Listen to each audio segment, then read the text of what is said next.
நல்லபடியாக பித்ரு பூஜை முடிந்த பிறகு பிண்டம் பிரசாதம் எல்லாவற்றையும் ஜலதாரையில் கொட்டிவிடு என்று சொல்லி இருக்க வேண்டும். மாறாக சுத்தமான நீரில் கொட்டிவிடு என்று சொல்லிவிட்டார். கலகை எல்லாவற்றையும் அசுத்தமான நீரில் கொட்டிவிட்டாள். இதனால் கோபமடைந்த அந்தனர், கலகை, எனக்கு ஆயிரம் துன்பங்களை அளித்தாய், பொறுத்து கொண்டேன். ஆனால் பித்ருக்களுக்கு செய்த தூய பிரசாதத்தை ஜலதாரையில் கொட்டிவிட்டாயே. கலகை என்ற பெயருடைய நீ இன்றிலிருந்து அழகையாக பேயாக திரிந்து அலைய வேண்டும் என்று சபித்து விட்டார்.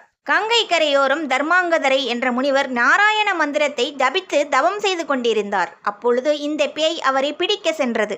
ஓம் நமோ நாராயணாயா என்று ஜபித்தவாறே கமண்டலத்தில் உள்ள நீரை எடுத்து பேயின் மேல் தெளித்தார் முனிவர். கலகை சுய உருவம் பெற்று முனிவரின் காலடியில் விழுந்து நடந்ததை சொல்கிறாள். முனிவரும், பிறந்தது முதல் இன்று வரை நான் செய்த தவ பயனிலிருந்து பாதியை உனக்கு தருகிறேன். இன்றிலிருந்து நீ இன்பமாக இருப்பாய் என்று ஆசிர்வதித்தார். அப்போது சொர்க்கத்திலிருந்து விமானம் வந்து இருவரையும் அழைத்துச் செல்கிறது.